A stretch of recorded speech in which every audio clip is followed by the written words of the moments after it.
Humans believe in the quote, "Health is wealth."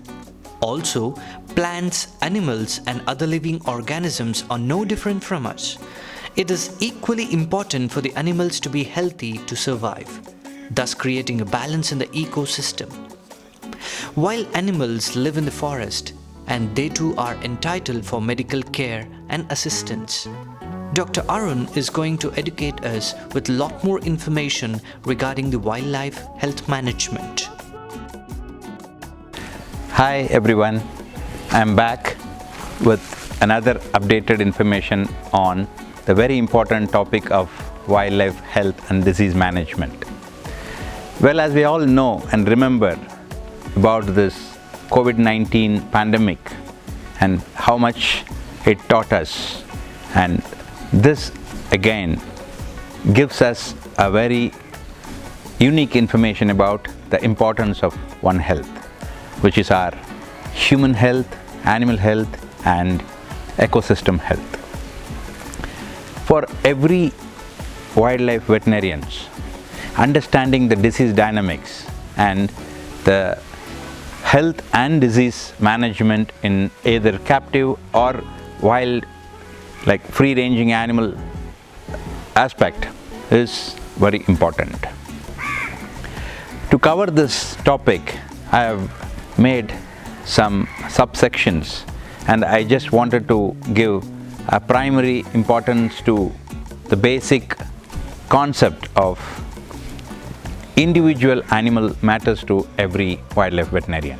Though there is a concept exists that a population management is important for the aspect of conservation, but as a vet, and particularly dealing with wild animals, I feel each and every individual is important for me as patient. So if any ill animal is presented in front of a wildlife vet, we need to put in all efforts ensuring that this particular individual representing a species will definitely be contributing to the conservation of that particular species in the ecosystem. When we are talking about disease and health management of any wild animal, the very important understanding is whether it is a captive animal population or a free-ranging animal population. So this includes both areas of expertise when it comes to zoo and captive animal facility, or when we are dealing with the free-ranging animals in the natural habitat, especially when we deal with human-animal conflict mitigation. As I mentioned earlier, getting into wildlife veterinary practice always expects some kind of specialization with regard to master's program, whether it is an elective subject or a specific wildlife science or wildlife medicine or conservation medicine subject. But mentioning that, even a BVSc grad can also get into beautiful wildlife veterinary practice medicine, because we all know, even in our bachelor's degree, we studied about all the domestic species in our curriculum, which is parallelly equivalent to the wild animal species. As we know that cattle are compared with our wild gar and any kind of wild cattle. And on the other side, the smaller ruminants like goats and sheep can also be compared with all ungulates and smaller livestock species like ungulates and deer species. And when it comes to canine, it is always be parallel with bears and a lot of hyena, fox, jackal, and any canid species in the wild can be easily treated with the base knowledge of the dogs. And the last one is cats. We all know that all the large cats, I mean the big cats, we followed with the similar protocols and all the drugs and the dosages, and also with the recommendations or even contraindications of those cat medicines are always be compared with our big cats. Except the reptiles and birds, we have very specialized programs or specialized knowledge to deal with them. Otherwise, simple Bachelor of Veterinary Science grad can definitely deal with wildlife veterinary practices or even wildlife veterinary medicine. The only important point is he should have better interest and a right mindset to get into this wildlife veterinary medicine.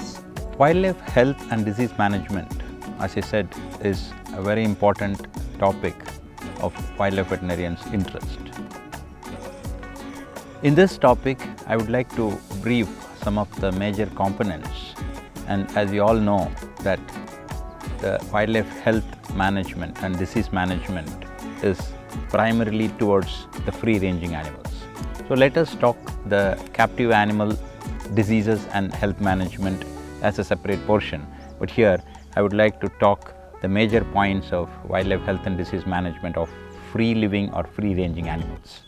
So one of the major component or the advantage of addressing this wildlife health and disease management is to avoid the extinction. It may not be the complete version of extinction, but it is very paramount important component that if any species is getting extincted from the wild, it also matters with the specific or unique disease or even an outbreak happens to that particular species. We have n number of examples for the same. And the first and foremost topic within this wildlife health and disease management is the disease surveillance and reporting. The important information here is any wildlife veterinarian in the field has to carefully understand the disease dynamics, because the environment varies, the climate changes are really happening drastically, and the disease dynamics, and also the host and their behavior. So there are multiple factors involved within this disease surveillance, and one should be very careful about change of behavior, change of their nutritional arrangements, and even their pattern of movement or even their routine ecological behavior changes deals with a lot of diseases or even a new disease coming into the species. And reporting the same is very, very important, because that is where we are losing a lot of disease dynamics, and when the reporting is happening properly, it is easier to understand the disease dynamics and study this in a very systematic and a scientific way to ensure that the disease dynamics is understandable and it is always be predictable, and then we can deal with the disease very efficiently. The second important point is epidemiology and outbreak management. Again, there are a lot of zoonotic diseases emerging out in the free-ranging wild animals. So very careful collection of data as well as the samples, though it is non-invasive, there are a lot of valuable information we can get through these samples, and we can follow the dynamics and the epidemiology of the disease and the surveillance of the same thing with respect to pathogen transmission and risk assessment, containment and control, and rapid response. The second important point is epidemiology and outbreak management. So one should always remember the amount of zoonotic risk currently happening with a lot of wild animals really needs to be collected well in advance, and we need to follow the epidemiology of the disease, whether it is of zoonotic importance or not, because the disease dynamic is constantly and continuously evolving with the amount of changes happening with the ecosystem or even environment, be it climate change or even natural forest disturbances, or even the amount of corridors or even the habitat disturbances. It always makes the environment different to this host and also the pathogen and the environment. So what happens, the disease dynamic changes and the expression of the disease changes in the same species. When it comes to interspecies relationship or intraspecies relationship, there is a high amount of spillover host, and sometimes even the disease, when it expresses in one way of expression, and that changes when it goes to a non-specific host or sometimes irregular or rare host. So it is very important to follow the epidemiology and ensure that outbreak management is made with a regular composition of pathogen transmission and the risk assessment. Containment and control is another important point, that we need to contain the species and make sure the disease is controlled within that particular locality or even this particular population, so that the spread of the disease can be controlled either through containment or through immunization programs, and all by doing a proper veterinary care. And the last point is the rapid response. So by doing this epidemiology and outbreak management, the response from the wildlife veterinarian should always be made as a standard protocol, and ensuring that the quick response by a veterinarian to this kind of particular outbreaks and other relevant issues, whether it is disease affected ill animals or even live animal, or even conducting necropsy or postmortem procedures, it needs to be well documented, and the response time has to be reduced as much as possible. The third important point is wildlife disease diagnosis and the laboratory practices. Another important point here is the disease diagnosis. There are a lot of evolving or even a lot of biotechnological measures and the tests are available to find, or the diagnosis of the disease is very simple nowadays. And whether it is PCR or serology, many a times we can even take non-invasive samples to ensure the genetic material of the host can be isolated, and it can be easily used for disease diagnostic purpose. And when it comes to the sample collection and handling, there are a lot of non-invasive sample collection methods are coming up very well, whether it is a DNA based test or even for genetic related or even for forensic. It is very easy to collect. So the wildlife veterinarian should always have ample knowledge about various samples and the preservation techniques and the transportation technologies or available preservative items to make the samples shipped quickly in order to get the adequate or even a fruitful result. And there are a lot of remote diagnostic setups are available now, even the field PCRs, that where you can just take the sample in the field and you can run it with this tiny PCR machines available nowadays, and you can get the result like tabletop test in the field, and you can immediately act upon the problem, whether it is an outbreak or even any kind of zoonotics. It is easy for the wildlife veterinarian to quickly act upon it. And the other point is the laboratory collaboration. So we should always have a fruitful collaboration with a lot of institutes and universities in order to make the reports very, very truthful and also very, very technical, so that it will be useful for any field veterinarians to act upon the report and deal the problem efficiently. When it comes to laboratory collaboration, even the specific officers, whether if it is a pharmacology or pathology or even a gynecologist, it is always important to ensure and respect the specific department people. If it comes to parasitology, then better to involve a parasitologist to interpret and then ensure that the results are more close to their knowledge, and then it is easier to understand and accept, and the successful results will always be helpful for the animals with respect to the conservation. In addition to this laboratory support, there are some important areas that we always miss, something like collecting samples from the tartar material, and then you can even run antibiotic sensitivity test in order to find is there any bacterial or even antibiotic resistance is happening within that species. So these also gives a very good idea about the drug resistance, and also even these vaccines given in these wild animals can be definitely considered after doing post-vaccination antibody titer level.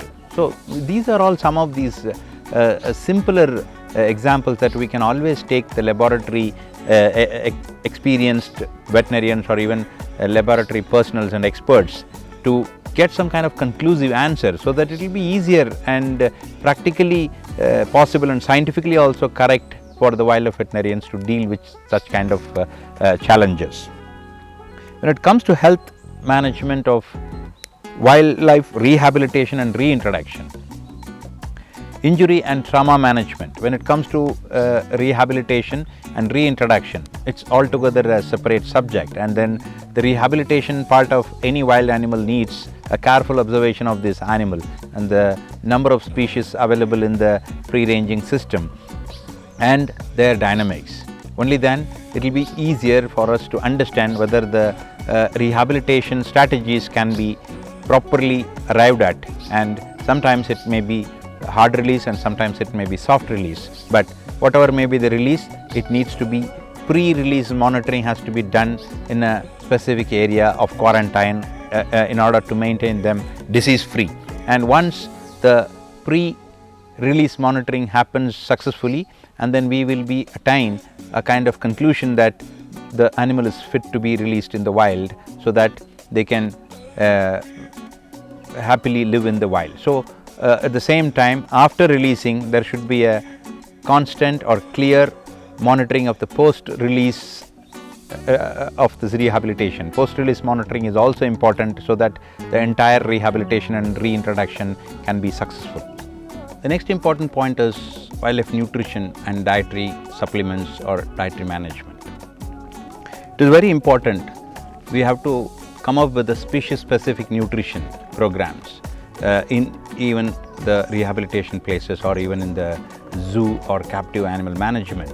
It is essential for the wildlife veterinarians to understand the nutritional aspect or nutritional requirements of each and every species, whether it is based on their body weight mass or based on their metabolic rate or based on their behavior or based on their access to the big free-ranging area.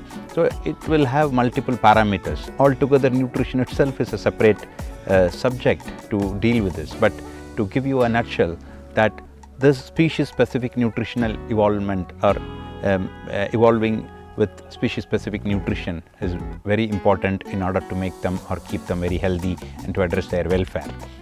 The second point is the nutritional supplement, that sometimes in the natural foraging activities, the specific nutrients deficiencies will always leads to an expression of symptoms or even sometimes disorders and may lead to a disease. So it is important to make sure this all micronutrients and also macronutrients estimation has to happen on a specific interval in order to obtain the required nutritional status or even the required nutritional values for individual species is very important. And the deficiency monitoring can also be done based on their expression of symptoms or sometimes any failure in their regular activities or anything low in their blood value. So even this estimation of these all micronutrients, minerals, vitamins, everything is possible nowadays, and we should have all these basic database so that the individual animal nutrient requirements can be easily find out through their biological samples. And these nutrition can also be addressed with respect to their enrichment and natural diet. So when we are dealing with this nutritional part of any captive or free-ranging animals, if at all needed, then it has to be appropriately balanced and it should fulfill the requirement of the animal, whether it is through enrichment or through their dietary management. Within this topic, I would like to talk about veterinary interventions and field treatments. The veterinary intervention is primarily with a lot of anesthetic involvement and the amount of drugs used and the specific drugs, whether it is available or non-available within the country, and then we should try to import some of these drugs, and we have to make all these modalities to ensure the drug which is used for immobilization of these animals should be safe and quicker, so that it will be easier for the wildlife veterinarian also to deal with the animal, as well as the animal will also get the advantage of this medicine, which is really safe to both the animal and for the handlers.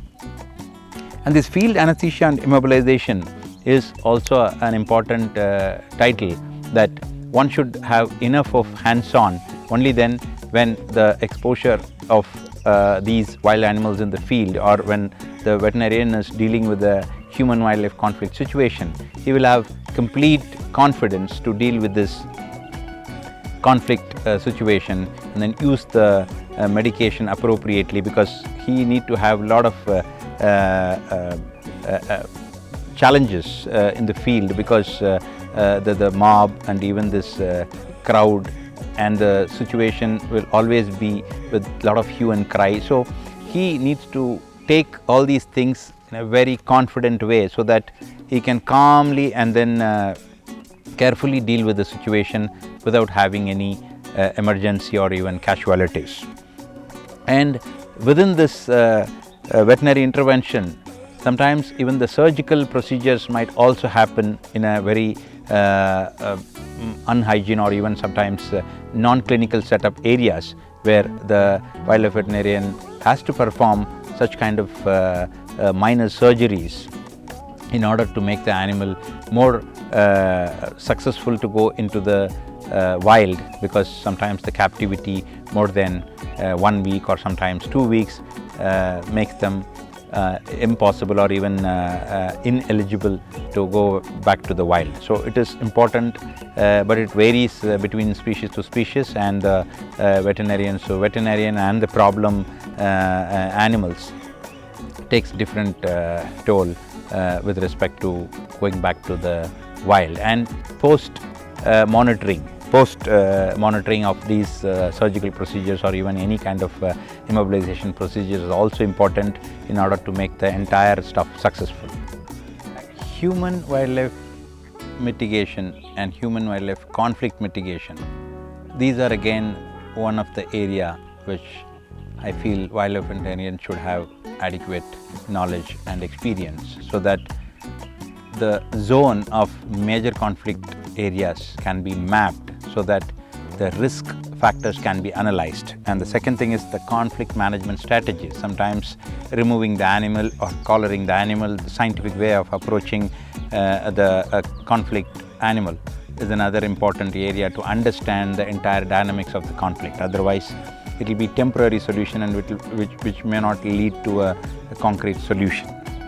The rescue and translocation, as we all know that conflict animals, we try to make them from a high conflict zone and make them to be released into their natural habitat, so that there won't be any disturbance from that particular individual, whether it is away from the natural habitat or close to the natural habitat, which will not affect the human dwellers around that protected area, and ensures that the animal is contained within the protected area. And community engagement, always it is important. As I said, this wildlife human interface is always a multidisciplinary aspect, that we have to definitely take the community into consideration, and we have to take them on roll or on board, so that it will be important for them to sensitize why the conflict happens, how can they avoid the conflict, what is the avoidance behavior, and how to deal with the conflict without causing damage to both the wildlife and the habitat, also the human population. Habitat health and ecosystem management is also part of the wildlife health and disease management. It is important. Even in our recent episode of Bandhavgarh, elephants died because of some kodo millet poisoning, is just because of the toxins present in the environment. So it is important to understand the toxic levels of different environmental factors to be assessed and ensure that the quantum of toxicity is necessary to cause lethality of the individual or lethality of the species. So that gives a very good information about this environmental toxicity assessment. And habitat restoration, again, once the assessment of the habitat is done and we have to restore whatever is necessary for the dwelling species of that particular landscape, and improving that will always avoid conflict, because when the food and the shelter or even the water is scarce or given a kind of challenge to the animal within the protected area, then automatically they were driven out of the protected area, and it leads to a lot of conflict whatever the species is concerned. And biodiversity conservation, again, managing the ecosystem in a well balanced way will always ensure this health for this wild animals, and the ecosystem management gives a good importance for the management of wildlife health and disease. Veterinary and wildlife legislation awareness is also an important part of Indian Wildlife Protection Act 1972, which we have already dealt little bit. And whenever the wildlife veterinarian is involved with any kind of capture or translocation or even intervention for treatment, as I said, even if it is for good intention, it needs appropriate permission before we intervene. And the legal protocols has to be followed strictly in order to avoid any kind of legal attention or even punishments or even any kind of fines and other stuff. So it is important for the wildlife veterinarian to understand and follow the norms of the Wildlife Protection Act and the rules of the Wildlife Protection Act 1972. And documenting that is another important point where we already dealt the importance of documentation and reporting with respect to these kind of legal permits and legal intervention towards wild animals when we are dealing with wildlife health and disease management. One Health approach in wildlife health management is another area that we have already briefly discussed, and the interdisciplinary action or collaboration with different departments and stakeholders makes it very important, and collection of data is not only important, and sharing of this data between these stakeholders makes it major advantage to understand the dynamics and the interrelationship and the coexistence of these three, like environmental health and the animal health and the human health plays a major role to address the concept of One Health. Wildlife conservation with respect to population management is also one of the important area when we talk about disease dynamics or even wildlife disease and health management. The population has to be studied, and sometimes we talk about carrying capacity or the population decrement, or sometimes even overpopulation or excess population of certain species within the protected areas sometimes needs veterinarians' attention or involvement to ensure a scientific way of contraceptive programs are enacted or even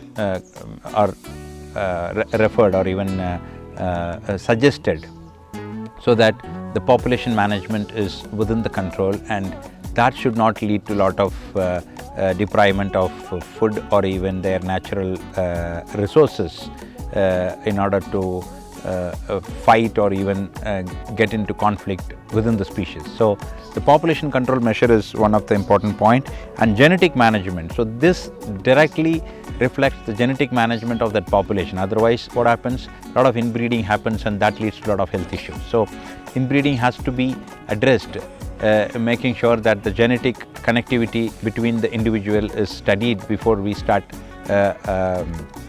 breeding the species within the same geographical location. And conservation breeding program, when it comes to this population management, the conservation breeding programs play a major role, and as we all know that Central Zoo Authority deals with a lot of conservation breeding programs of the captive animals, and also there are a lot of animals like even the vultures in Penjore. It's got a very good conservation breeding program, and likewise there are a lot of conservation breeding programs for rhinos and even red pandas. So such things are also a good success story, that those animals were actually bred in the conservation breeding centers, and they were reintroduced to the wild in order to maintain the number of individuals of that particular species in the free-ranging area or in the wild. And translocation and reintroduction, that is what we were talking in the past also, that this translocation or reintroduction is also one of the major area where the wildlife veterinarian should involve and take a lot of data so that this should not lead to any kind of unsuccessful areas of this reintroduction or translocation. These things needs a very specific documentation and reporting so that the success story can always be more and more in future. Research and data collection program in wildlife is also one of the major area of disease diagnosis or even wildlife health and disease management. When it comes to field research skills, I always think there are multiple basic research to be carried out in the field of wildlife veterinary medicine or wildlife veterinary practice rather than going for an advanced research. Just for example, we studied the V pattern of individual sloth bears in captivity because the organization has got a n number of captive animal population which were rescued and rehabilitated, and by collection of data of hundreds of bears, their V marks, and we identified, and even in fact it was published, that these V marks are very unique. The chest marks of the sloth bears are very unique within the individual and between the individual. So it can be used as one of the individual identification mark for identifying the sloth bears in the wild, in case if you can get camera trap images. So these kind of basic researches are very important than getting into a detailed or even an advanced research. So there are multiple basic researches are still not conducted, like what is the dose works and what is the antibiotic doses, and sometimes even this antibody titer level in case if you are immunizing any species. So such kind of basic researches are important so that we can achieve a larger amount of conservation efforts.